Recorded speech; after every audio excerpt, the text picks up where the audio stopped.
that when we get to 10% in those states I just showed you, that 12 will take us to drop the one, number 2 largest direct seller worldwide.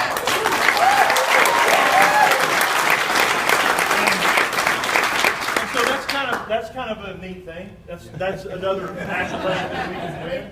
And so that's the second reason that I'm here on a Friday night. But let me tell you the real reason. I'm a huge tennis fan, and I was watching the U.S. Open. It's my favorite tennis tournament, mainly because New Yorkers are just rowdy. You watch Wimbledon, and it's all. And the French Open, I mean, they're not even really watching it. They're all talking and drinking wine. But at the U.S. Open, all the big matches are at night, and all the New Yorkers come out, and they're all screaming and yelling, and it's just an electric thing. And this year, my favorite tennis player is Roger Federer.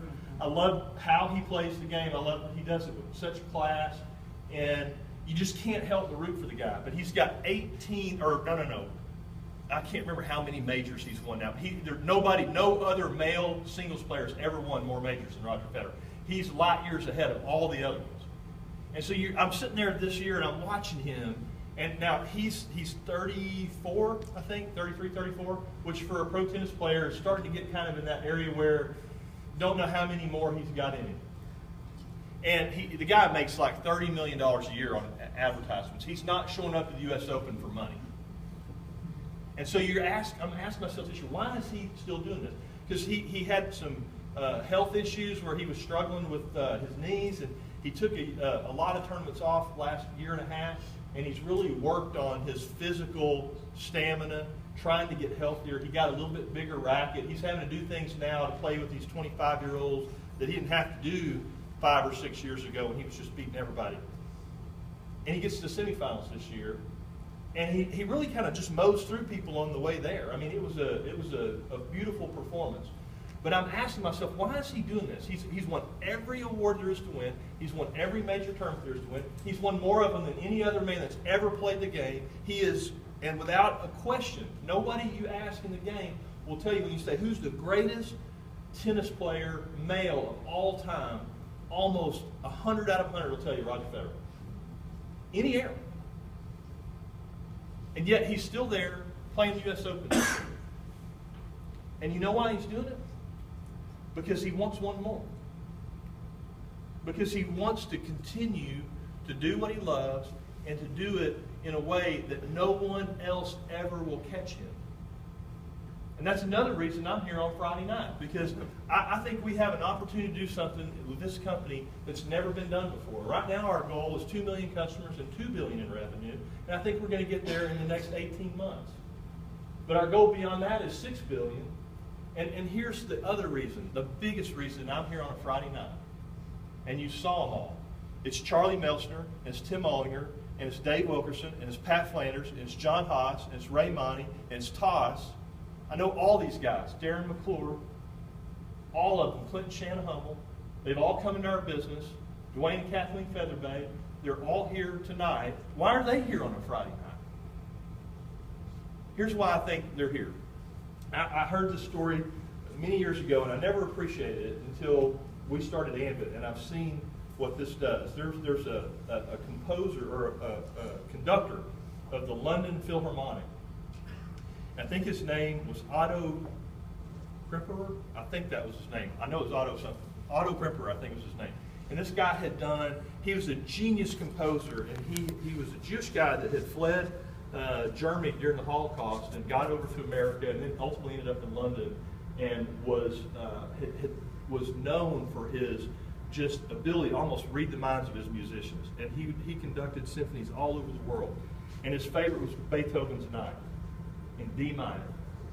And somebody asked him one time, he came to I think it was maybe his last one may have been at Madison Square Garden. It was so big, I can't remember.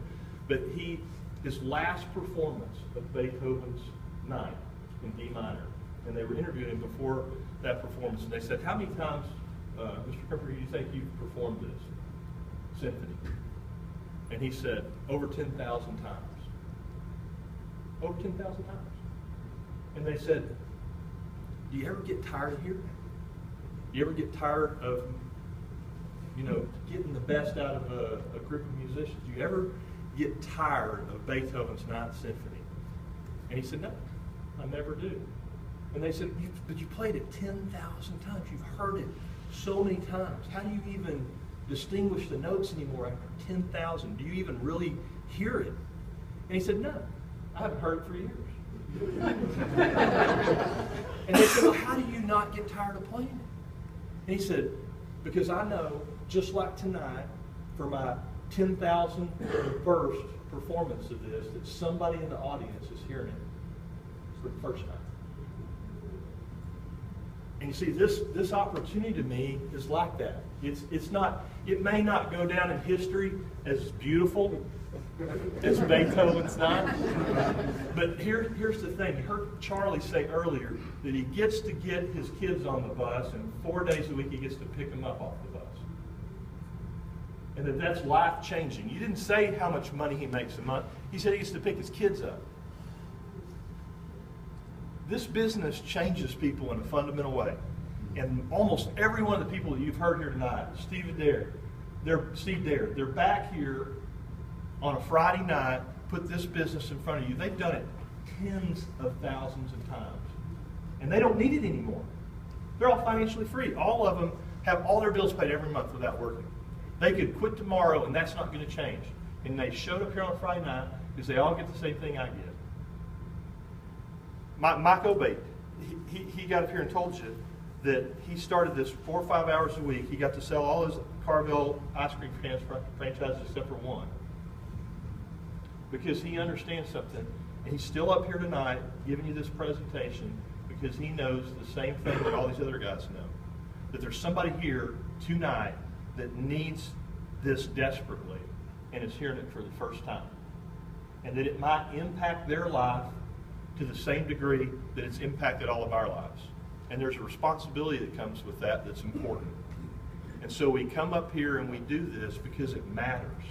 Because we have seen person after person after person get in this business who thought they had no more options, that they were just down and out, they were in debt, they were unemployed, they were facing down serious challenges financially that they couldn't see a way through.